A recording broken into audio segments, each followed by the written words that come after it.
This is We Burlesque.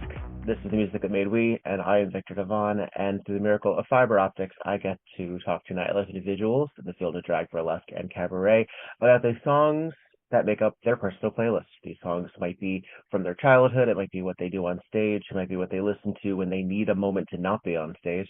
We're going to find out together. And I'm very excited to welcome back to the pod, Twen Peeks, everyone. Hello, hello. Hi.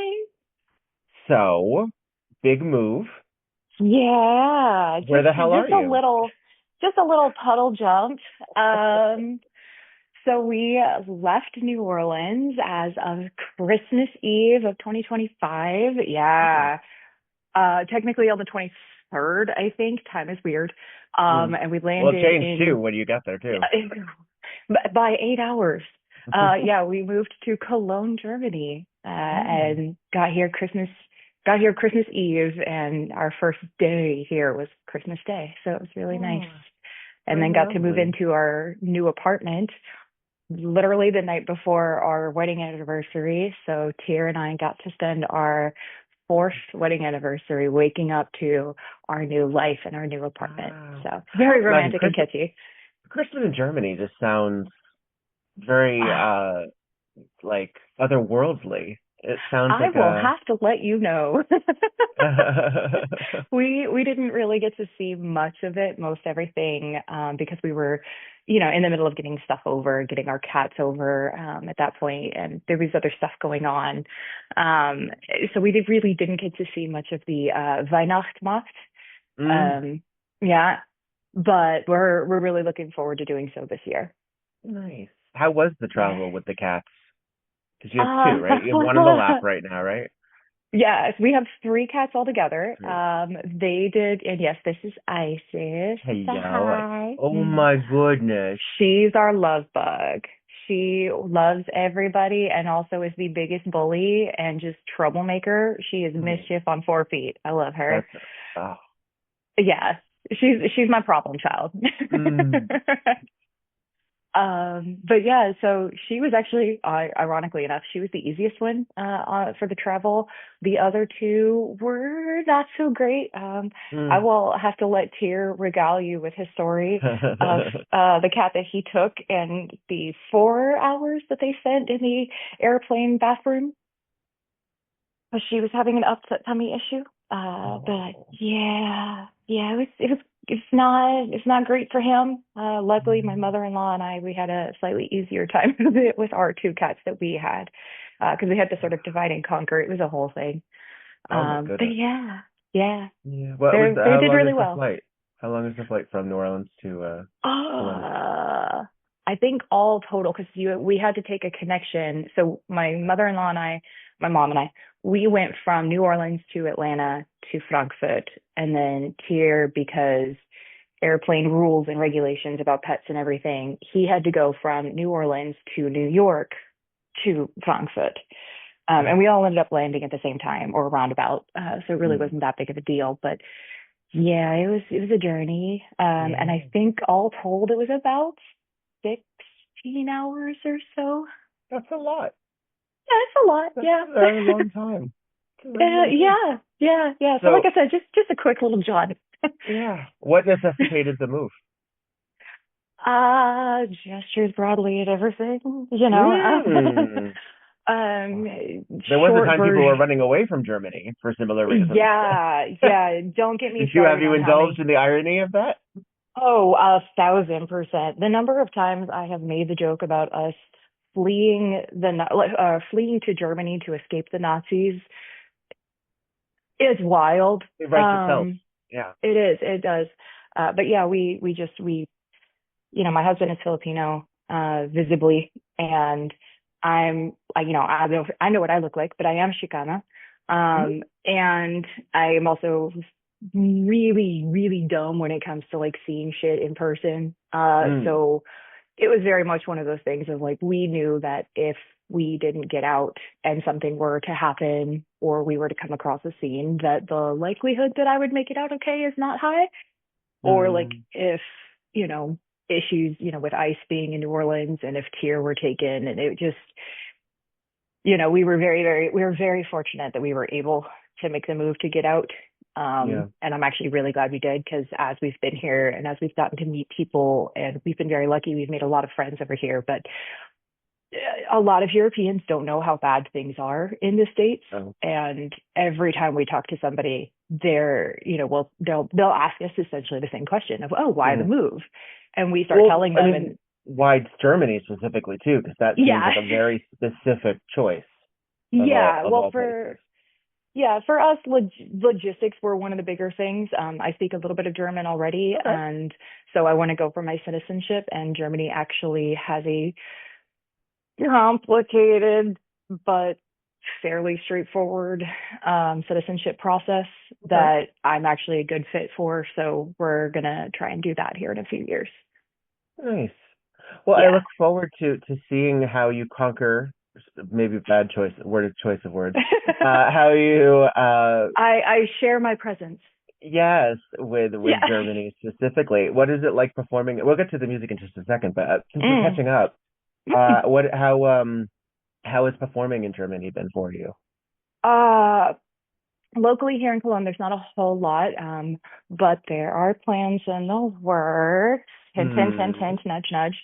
That I'm keeping quiet about for right now, but Okay. plans are in the works. All right. Now that said, Germany festivals, or German festivals, excuse me, I can words.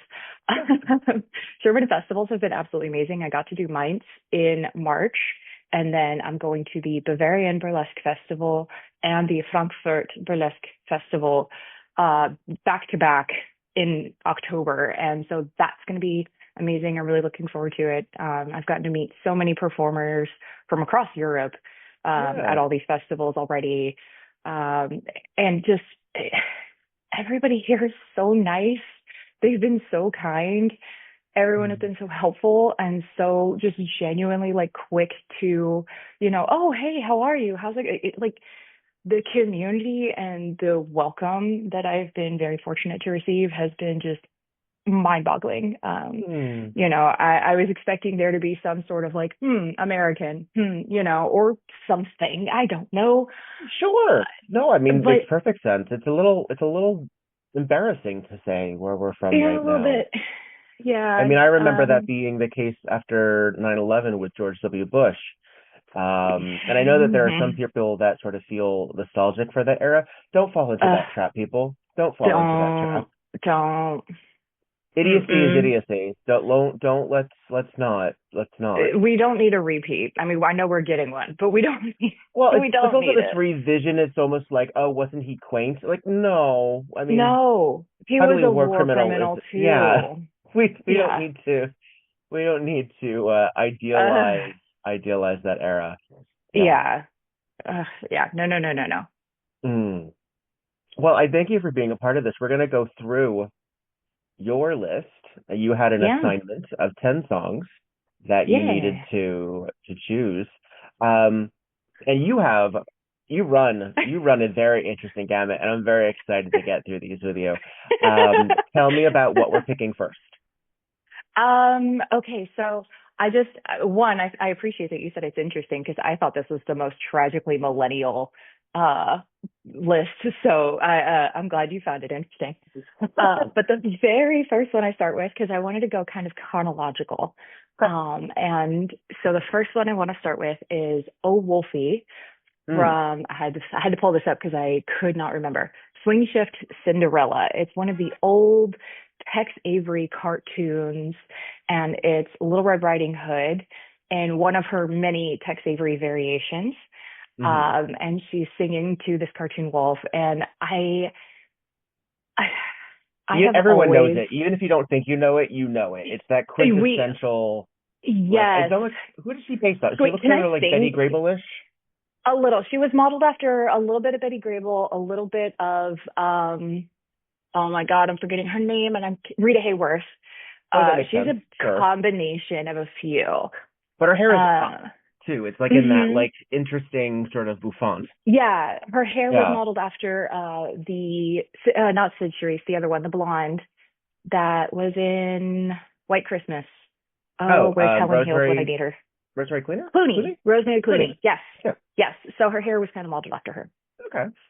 Yeah. But so I grew up watching these cartoons because I was largely raised with and by my grandparents. And so, sat down in front of Saturday morning cartoons, it was often Looney Tunes. And Tex Avery specifically, those cartoons always had such a huge impact on me as a kid.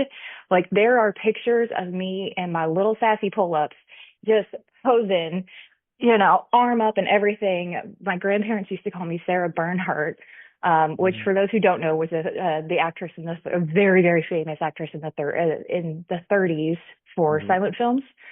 One of the first like mega stars. Legends. Yes, Yeah. thank you.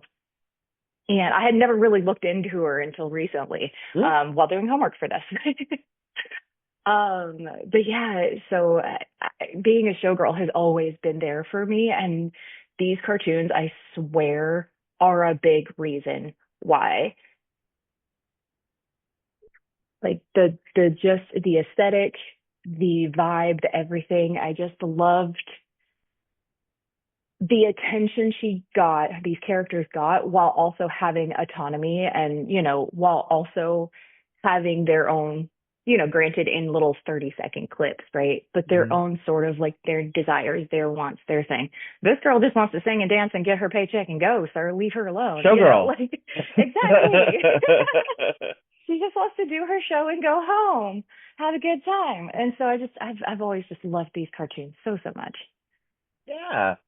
So this is, if you've seen The Mask, where they're referencing the sort of roll down the tongue, the eyes. It's really funny. It's sort of the woman holds out the power, and yet it sort of has like this interesting misogynistic lens, but there's almost like a charm about it. Like it's sort of.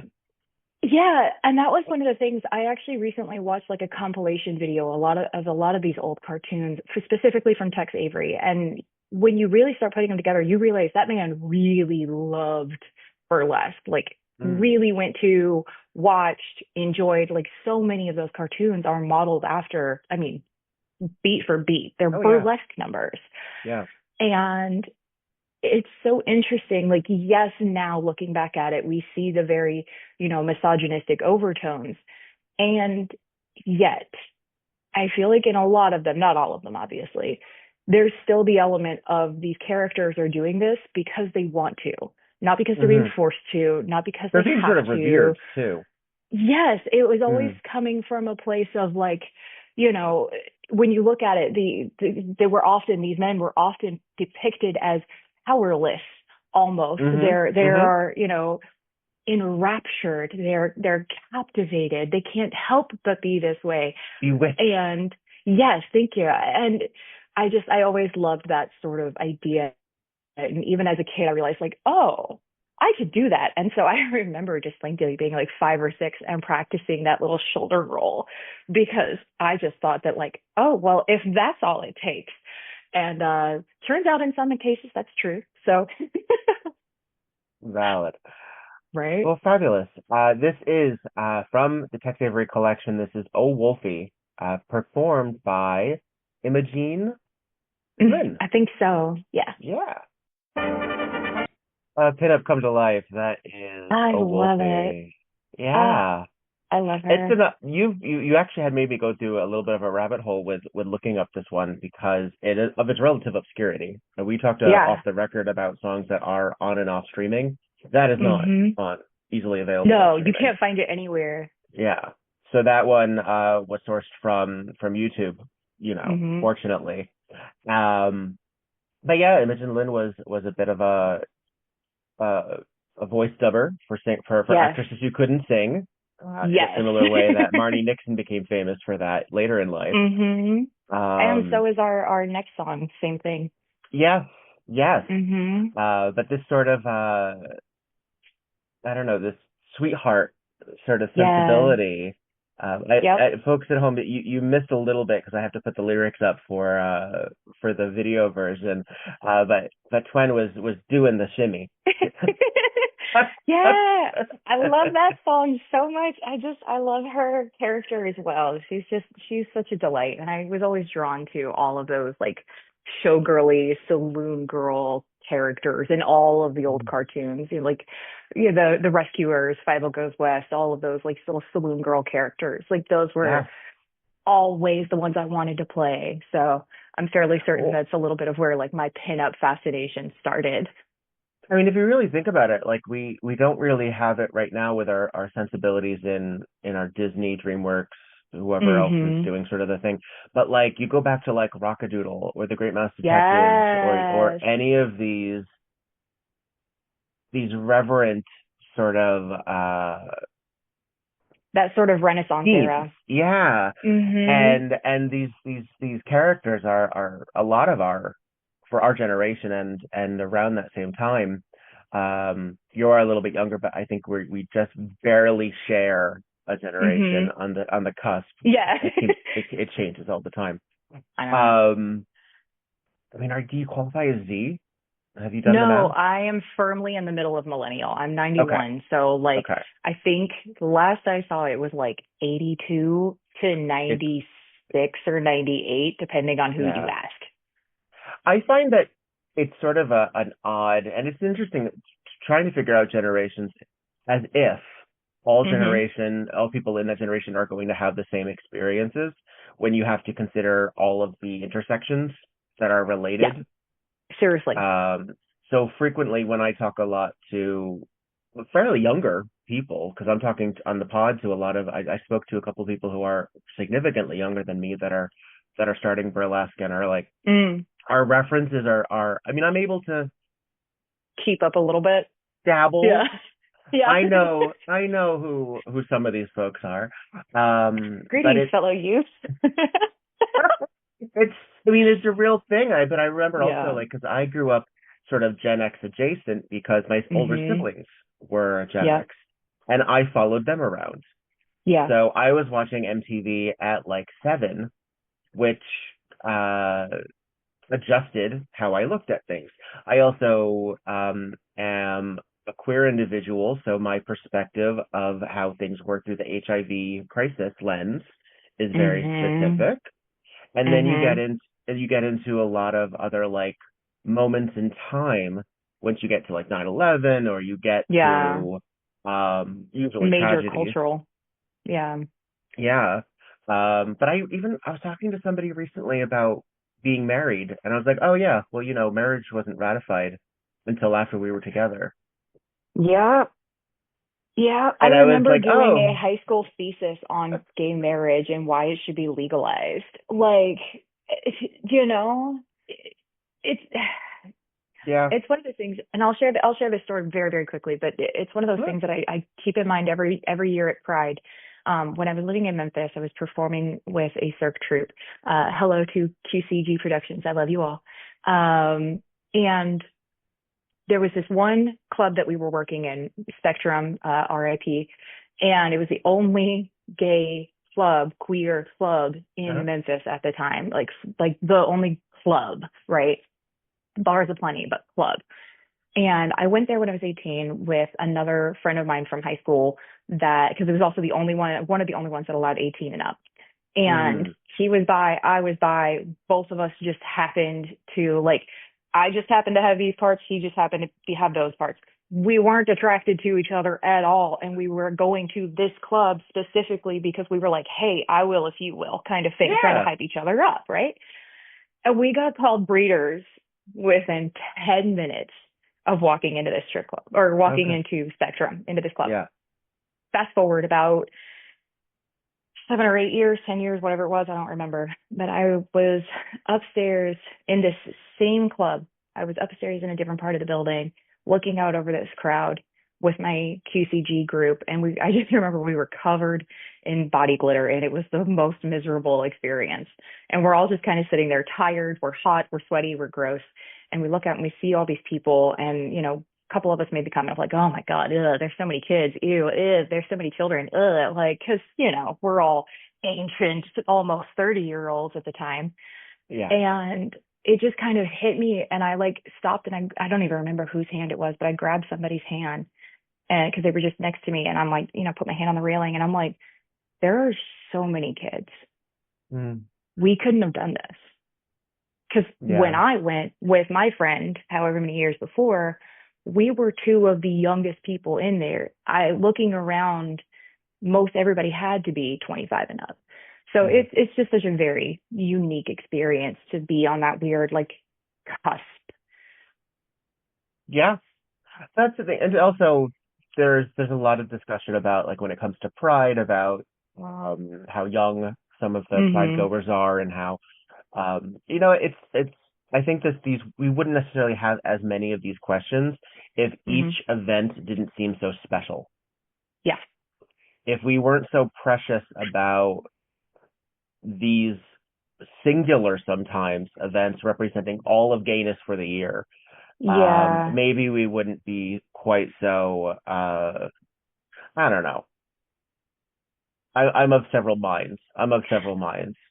It's definitely hard, and it's one of those things that it's never going to be solved over one Zoom call, right? But like it's No, that's what we're here for. Didn't you know right, this is actually right. just a backdoor? Let's all right, think tank. All right, let's Right. go. We're here to solve the world's problems.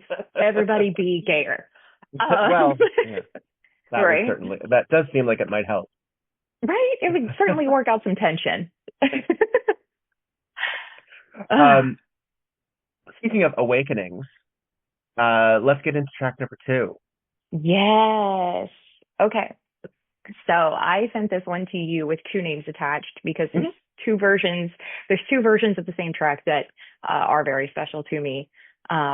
And every burlesquer out there is going to roll their eyes, and I'm sorry to all of you, but I love you, and we're You here know with what? Check kindness and yourselves, love. burlesquers. Check yourselves.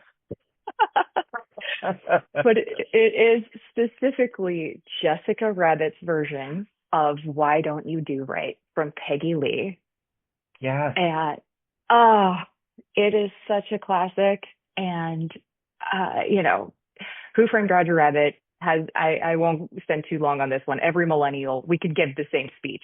This movie, You know what? Teach Jessica the Rabbit. children. Use this Right. moment. Teach the children. Okay. For my children out there who aren't Yes. aware, Jessica Rabbit is the OG baddie of baddies. Like, she could get it. Love that woman. I forget who she was originally voiced by, or Kathleen Turner. Thank you. Kathleen Turner. Yes, Fabulous Kathleen but Turner speaking voice. Amy Irving yes, is the singing is voice. the yes.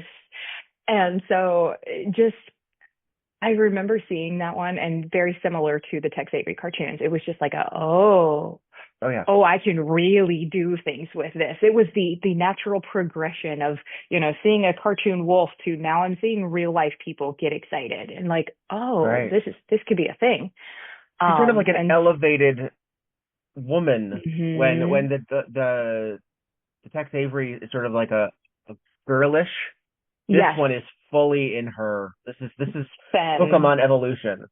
Yeah, yes, yeah. That's exactly how I've always kind of pictured it in my head. This is the Pokemon evolution.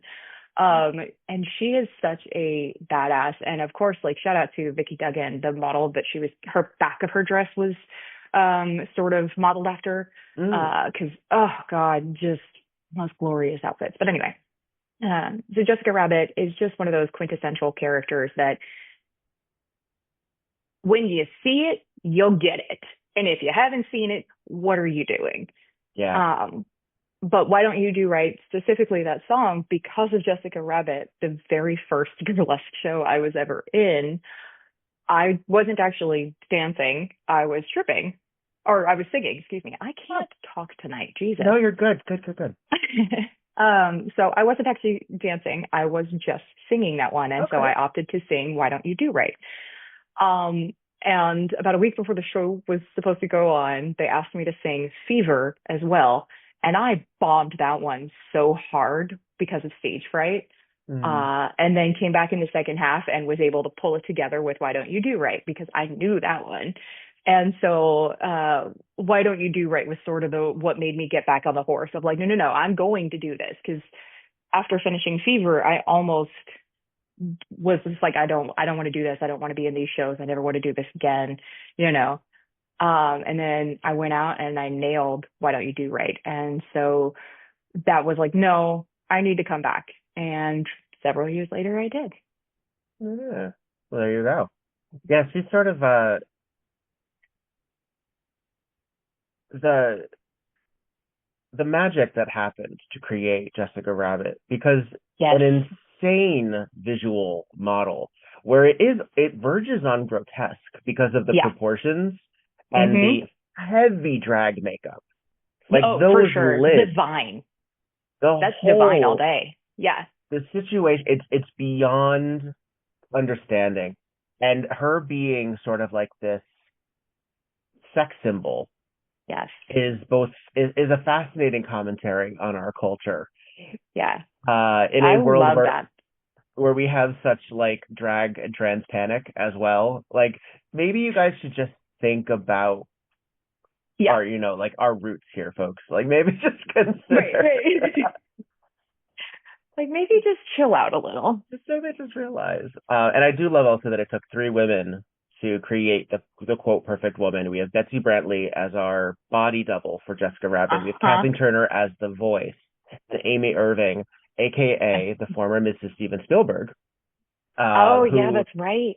divorced That, and lives very comfortably. love that Um, for her. Fuck that napkin. and a lot of folks may also know her. She's Sue Snell from Carrie. She's the nice Mhm. girl from Carrie, as well as she was in Yentl and a bunch of Oh, other things. you But are. it's so funny. It's just so funny that it's all together. So we're gonna do proper Amy Irving Jessica Rabbit version. Yes. But there are a lot of really great versions of this song. The Peggy Mhm. Lee actually has two standard version, one with the Benny Goodman Orchestra, one when Yep. she got her solo career. The original was called Weed Smoker's Dream, which was then popularized by a black singer named Lil Green, who of course, doesn't get the props she Of deserves. So course I not. encourage folks to listen to that. Oh, see, I had Um, never heard that little tidbit, so thank you for sharing yeah, that. it's a slight, it's just a different read, and it's also I think a year or two earlier than Peggy Lee. Yeah. So the discussion on the songwriting is disputed because so much of jazz and so much of was sort of improv, and things it's sort of Yeah. like storytelling. Like each Yeah. version, when you went to Chicago, you heard this version. You went to New York, you heard Mhm. this version. Blues is a Um, lot like that too, so yeah. right, and this is sort of that perfect blend of the two. Is that Yeah. bluesy jazz? Because this is the fabulous Why Don't You Do Right from Who Framed Roger Rabbit.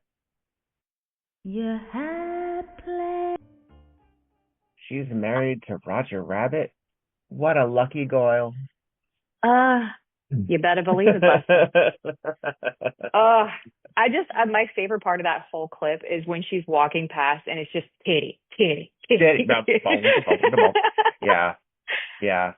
I've That was gone the down a one bit of thing that a I always dreamed of having, and I never did get there, but one day the maybe. bosom. Yeah, I never. Yeah, Yeah, I got one that's here for the party and another one that showed up late. So that's the party fit. yeah. Were you big into animation and the cartoon world in general as a kid? I mean, you mentioned Tex Avery and Jessica Rabbit as two very formative, but were you also into like the magic of it all with the Oh, massively. And I mean, even still to this day, a little bit. Like I still have. Yeah, I watch K-pop Demon Hunters as one of my comfort movies. Like a lot of kids' cartoons and stuff resonated really deeply with me as a kid. Especially growing up, especially growing up as a late diagnosed ADHD femme. Growing up in California, I was, I fit in with all the other kids. And then when we moved to, Mississippi, just south of Memphis, when I was a little bit older, like I got, that's a big shift culturally. So the shock was massive going from being this like rambunctious, crazy, leader of the pack sort of, hell on wheels kind of kid to, oh no, people think I'm weird. Like it really, really like just shifted everything so dramatically that for me, I really kind of clammed up and just sank into cartoons and books. Because that was just really all I had to do. It was not great. But it also brought a lot of solace, like again, growing with my grandparents in California, I had plenty of friends there, but there was still a lot of times where, the grandparents would just, because this is still when I was very much raised in a, like, the street lights are on, get out, don't come back till the street lights are on. There we go. Yeah. And so like cartoons were another one of those things that I would just go and sit in front of, when they were like, okay, we've had enough of you, go. And there was just a lot of comfort in those because things made sense in cartoons and books. There was patterns. There was a line through everything. And so, yeah, I really resonated with them, and it was no telling which ones or why. Redheads obviously were always kind of a thing, especially. But yeah, I don't know. I've never really thought about it too much, but now that I'm sitting here talking to, thinking out to answer the question, I'm like, oh yeah, I guess they were bigger than I realized. Well, they were great. They were a great equalizer for a while too, because as a a fairly faggy young kid myself, it wasn't uncool in 1989 to like The Little Mermaid. That was actually like mainstream. Boys and girls can both like that. Yeah. And Aladdin, boys and girls could both like that. And a little bit later for me, like The Lion King, 93, 94. I went as Simba 10 for or 11. Halloween. There you go. And not Nala. You went as Simba specifically. Yeah. My cousin got to go as Nala, and I was so mad. Oh. But these are sort of like, and also there's this great line in the Golden Girls where Rose, who is ostensibly our innocent, is upset that they're doing the show Henny Penny Chicken Little. And she's like, well, if this is a tragedy, why would you tell kids this terrible story? And Dorothy's just like, well, fairy tales and folklore, for that virtue, gives life lessons to kids and puts it in their terms. Like, it gives them these sort of necessary frameworks that you can and then you realize, oh, okay, Lion King is Hamlet. The Little Mermaid is, well, that version of it is a choice. But then as you learn about the making of it, oh, it's a queer allegory, or it's about the other trying to assimilate. When you read into the oh god, I'm forgetting his name, Alan, the Howard composer? Ashman. Yeah, Howard Ashman. Thank you. Yeah, the legendary composer. game. Like, even if the cartoon itself, the Disney version, wasn't wasn't the outright queer allegory, it was. It very much was. Yeah, throw in they Ursula made sure of it. And throw in the Eric's ostensible mentor, who is a confirmed bachelor. Like, there are all of these. They're all of and confirmed being bachelor a daddy. You figure these things out, and a lot of that's what subtext is for, and that's there's a lot to discuss about, like the queer coding of Jafar and Scar, and even going back to Maleficent. Like, there's sort of there's these things, and I think there's a reason that there's a Disney adult. I think it's hard to not find comfort in that, and especially since the world is always going to be on fire. It doesn't have to be, but it is always on fire. That we find these sort of parallels and comfort. Oh, absolutely. I mean, I grew up, like I mentioned earlier, into cartoons and books and stuff, and I was very much into like Aesop's fables. And I was actually thinking about this earlier today of like, not enough people have learned about or have heard that fable of like the scorpion and the frog. It's like, and I'll just leave it at that. Y'all can go research. I trust you. Yes. But like, it's very much one of those things where, a lot of people talk about millennials and generation, or as a generation, of being too soft or whatever, and like, oh, you guys are obsessed with psychology, and you guys are all this, and you're looking for this, and and like, look at what we had as media. Yeah, when you start looking back at a lot of these old films and stuff that were being made, and you start really, and this is something that I've thought about, especially like being a mother, like when you start thinking about the people behind the stories, not just the story itself that's on the screen in front of you, but the people making it, like Howard Ashman. When you start looking at the fact that Nathan Lane hadn't yet come out when they made Lion King. Or Birdcage. Like some of the... Or Birdcage, yes, thank you. Yeah, oh yeah, which just had its anniversary. Yeah. And like, you really start thinking about what went into these films beyond just that. And it's such a fascinating thing for me. And I think about that and I look around at people wondering, like, how did millennials turn out with this? And I'm going, how do you not know? How do you not see, you know? And again, I'm one of those, like, pattern recognition for me is like stupid easy and like scary sometimes. So for me, 2 plus 4 can equal green, and that's fine. I get it. I see where you went there. And to me, it's so mind-boggling sometimes seeing people not be able to understand that, and then I have to remember that that's not how everybody's brain works. Yeah, but their history does repeat, and we Oh, can for see sure. parallels. And if we can at least acknowledge what was, will inform what's later, even in a Yes. good way, Yes. even in a okay, but we could now let's reclaim that. Let's make it a little better. Mhm. Um, I think that would be Well, useful. we grew up on a lot of us on movies that were, Land Before Time, All Dogs Go to Heaven, Homeward Bound, things like that, where it's like, oh no, this might not be okay, but the underlying message is still, but it's gonna be okay. Right. It's not right now, but it will be. Here's Yeah. how. We'll show you. And so, I don't know. I think that's kind of, again, working through this as I'm talking about it. So if I'm rambling, I Mhm. apologize. But Please, I love it.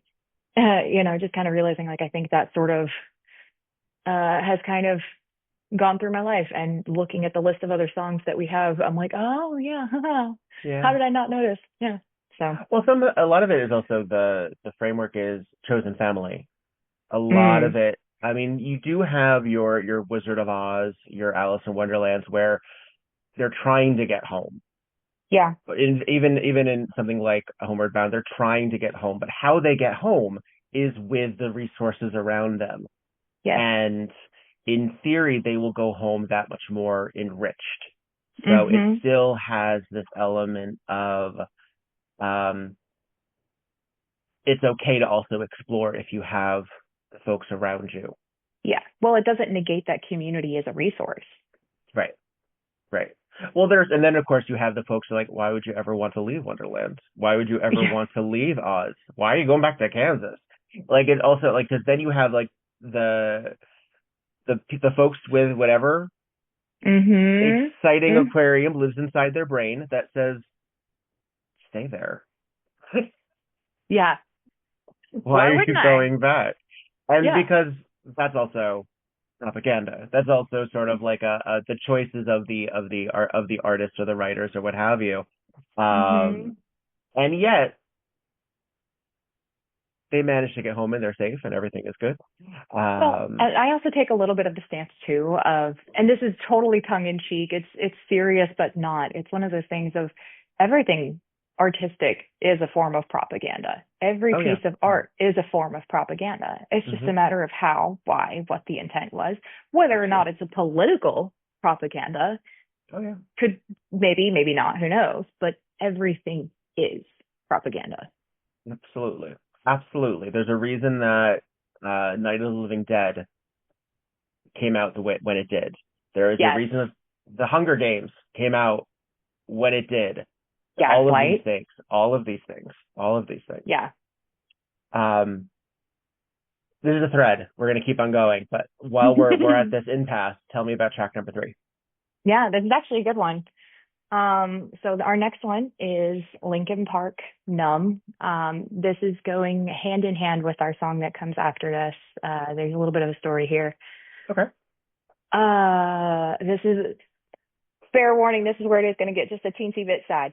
Okay. I have not had an easy life. I have had a life very much touched by death several times over, by a lot of people that were very, very close to me. And this song in particular, I wanted to have one, because of what it means for me, and two, because yesterday was the birthday of a very dear friend of mine that passed away when we were 18. He would have been 36 yesterday. So, you know, and it still hits me like this. So we were that close. My son is actually named after him. Um, and he's the one that introduced me to this song and to this band in general. And Linkin Park, again, quintessential millennial band, especially for millennial those of us that were, struggling with mental health issues. I know many, many, many of us really, really connected with Chester in particular. And having lost several years later a friend as well to another friend to suicide, and just with the different deaths I've had in my life, Linkin Park and Chester especially, because fuck the group going on right now. But Chester in particular, Yeah. they really helped me get through. And Meteora in particular, this album really helped me get through a lot of the darkest points of my life, and really helped me sort of, I don't know. They helped me realize that I could use my anger to keep going, that I could use that anger to fuel myself, to go, no, fuck you, I'm not giving up before you. Like, they helped me process that, because so many of us are taught that something like that, an uncharitable thought like that, is oh so terrible. And no, it's not for those of us who have reason to think that way. I'll say it that way. And so it was just one of those things that I will forever be grateful to Chester Bennington and his entire family, for what he was able to bring to my life, and for what my friend Ko was able to bring to my life. He and his family were incredible, and they had such an impact on me. It's such an important and pivotal moment of my life. And so this song is in here partly for him, and then just partly because of what all of the rest of this and going into our next song meant for me. This is from Meteora. This is Numb from Linkin Park. Ah. That was Numb, everybody. Yeah. Yeah. He had I have to admit, so I'm not necessarily drawn to a lot of music where there is yelling or shouting or that sort of guttural release. The screamo. Yeah. That makes sense. I mean, I can. And very usually, if I am, it's almost definitely a woman, which is interesting. I'm more drawn to female vocalists anyway. There's very few men in the general rotation. There's a couple, Same. but not a lot. And a lot of them are either more theatrical in their leanings. So someone like, I like Queen, I like Mika, I like Jason Mraz, I liked I'm really into Z Machine, who's out right now. There's sort of like a flamboyancy about those artists.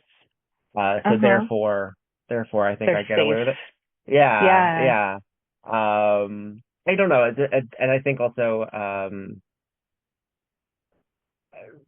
I just have always more identified with femininity in music for whatever reason that is, even if it's like unexpected femininity. But I will say, Chester's such a beautiful singing voice. It's also just such a. What I've Done is actually a song I really like a lot. Yes, I really like a lot. Yeah. I will forever sing Chester's praises, especially if you ever get a chance to listen to some of the ones that have been isolated. I'm assuming what I've Done is one of the ones you might have heard that was isolated. That's one of the more common ones. His voice, just the fact that he was able to convey so much with, quote unquote, so little, right, that he's doing. But I have a very limited background of training in choir, in that I took it for years in high school and middle school and stuff. So I have a very rudimentary knowledge, and even I know the breath control that man had was just top tier, top tier, absolutely insane. And the amount of vocal warm-ups it takes to do that kind of growl, to do that raspiness that he had, that would then also protect his vocal cords, because you can damage them. They're like any other muscle. They can get torn and strained and, all these other terrible, awful surgical need things. And just the fact that he was able to connect with so many people with this gift that he had, I'll just forever be so grateful to him and his family. And his son seems to be cut directly from him, which is really cool. So I'm excited to see if his son ever gets into projects and stuff down the line. But And he might, and I just haven't been paying attention because I try not to creep on people's family. That feels weird, you know? So Well, you indicated the next song is sort of a companion piece to that one. So tell me, why don't we lead into that one? yeah. So this one, I'm a huge historical nerd, and I really have a not even guilty pleasure. I will devour historical dramas. Mm. And one of them is Rain, and it's about Mary, Queen of Scots. It's another UPS special for those of you that know. It's wonderful. I love it. Um, or CW, I guess, was what I changed it to. Anyway, irrelevant. And I heard the song on there for the first time, and I just remember the episode. The character Mary was having a miscarriage, and at the time, I was going through some medical stuff, and it just really hit me. And so the song I've listened to 1,000 times over, and one day I want to do something with it. But the song is Karina Round's "For Everything a Reason." And, I mentioned earlier my friend Ko. He's the one that taught me that everything happens for a reason. He used to say it a lot when we were kids, and it drove me up a fucking wall when we were kids because, nobody ever wants to hear that, right? And I will never be the one to, say it to people. And like, if you tell me, no, it doesn't, then okay, I'm not going to sit here and argue with you. But personally, I believe that everything happens for a reason. And again, as I mentioned earlier, I've had a lot of death in my life. I have been very close to several deaths, unfortunately, like shown up before first responders, kind of close, which was weird. And it's one of those things where the weird and awful and terrible things that have happened in my life almost always repeat somewhere else down the line in my life, either to me or to someone I love and care about. And recently, someone I love and care about went through something very tragic where she was there before first responders. And she called me when it happened, or like right after it happened, and was just talking to me. And I was able to like sit there and talk with her and, calm her down and talk to her about things, and was able to convince her to, go get some help and all these things. And I'm very, very proud of her, and I love her so much. And I just think, if it hadn't been for the other incidents in my life that were similar, I wouldn't have known what to do. I wouldn't have been prepared to be there for my friend.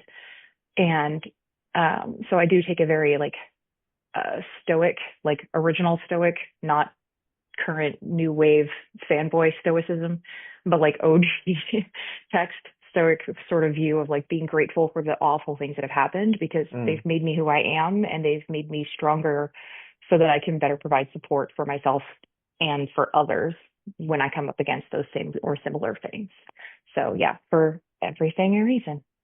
Yeah, it's gorgeous. All right, this is Karina Round For Everything a Reason. Listen. Very beautiful. That was For Everything a Reason from Karina Round. I gotta admit, I don't know the vocalist, but I love this sort of reciprocity in music sharing, because I'm going to go down a rabbit hole and find out. Oh, she's incredible. She is such a songbird. She reminds me a lot vocally of like Florence and the Machine. Florence Welch. She reminds me a little bit of that, and then like the girl from, and almost a little bit of the girl from the Zombies. I can't remember her name. Wait, do you mean the Cranberries? Cranberries, thank you. Yes. Dolores O'Riordan. Yes. That sort of lilty, and especially later in the song, you really hear it. She just has the most beautiful lilting voice. Yeah, pretty. Well, thank you for that. Yeah, absolutely.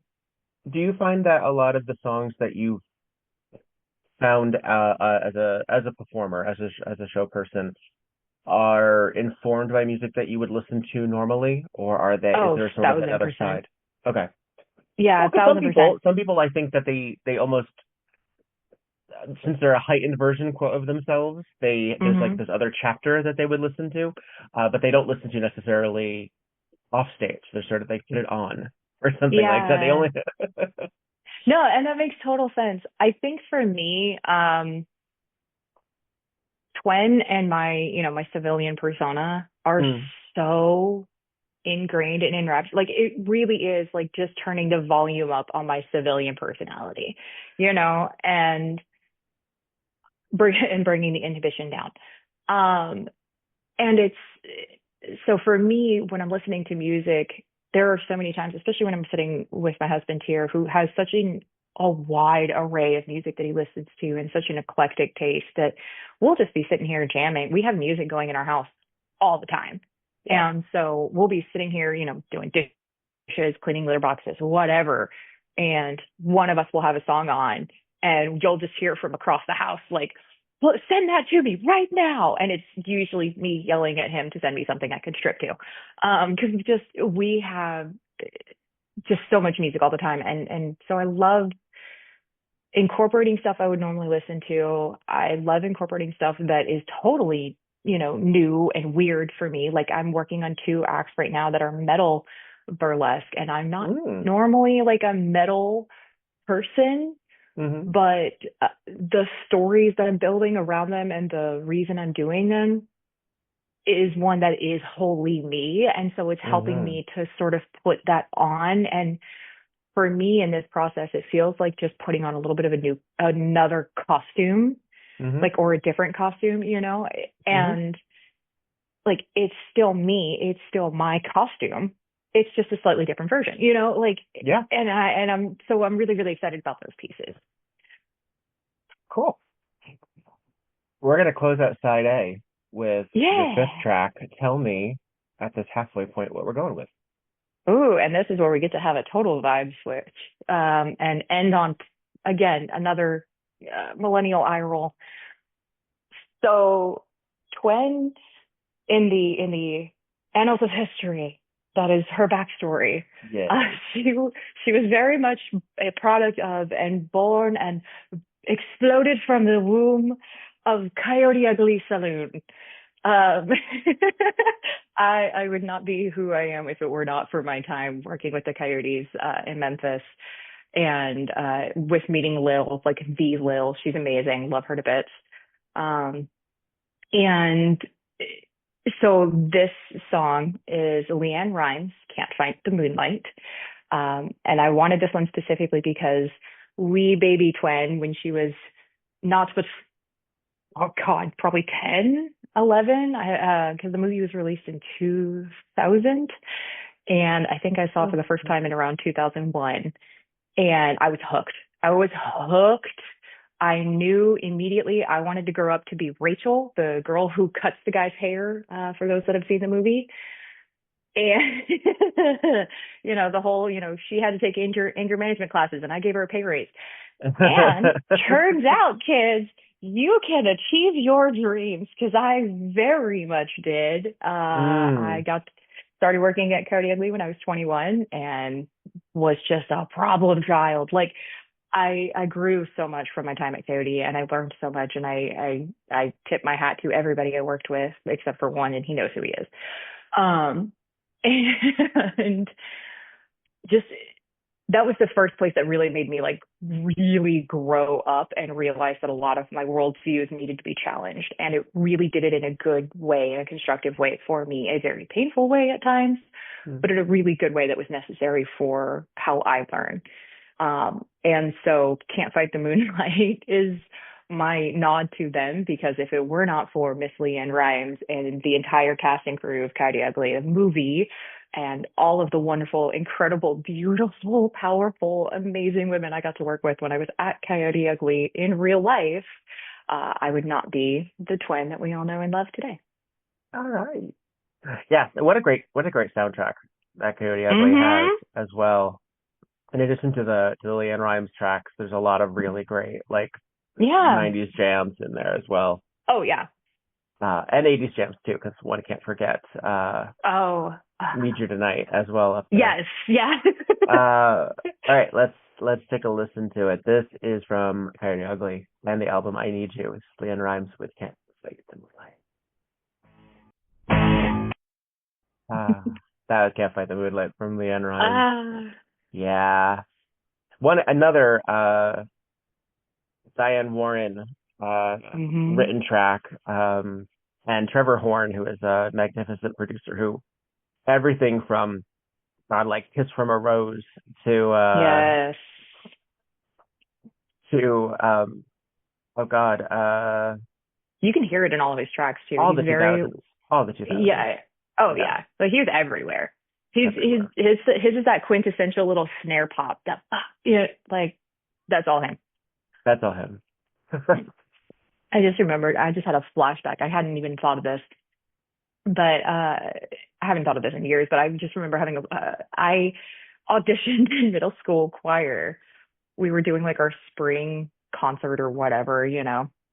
And I remembered auditioning to sing that song, and I had to go and get the karaoke soundtrack for that CD because I couldn't find it anywhere. And this is before I knew how to work LimeWire. So I had to go find the karaoke CD, right? The karaoke CD, and I had to sing that. And I thought I was so ready, and I was so down, and I so had it. And my choir teacher, God love her, she was trying so hard not to laugh at me the entire time. But I will still sing it at karaoke now. Were you just not able to hit it, or just the maturity of it? A little bit of both. I am very much like a lower end of alto, and as a kid, I could kind of get into like the lower end of soprano, but as I've aged, my voice has dropped, so now I'm firmly down at the bottom with all of the other forgotten children. And so, like, I just did not have the range, didn't have the maturity. I think I was maybe 12 singing this song, and like thought it was so salacious that no one would be around, you know. So yeah. Well, I mean, that's a sort of parallel with LeAnn Rimes herself, because she was also like what, an 11-year-old at one point singing. I swear she was one of the like the OG. She was up there with Christina and Brittany on like the Mickey Mouse Club, Star right? Search. She was Star Search, but similar sort of vibe. Yeah. Yeah, very similar.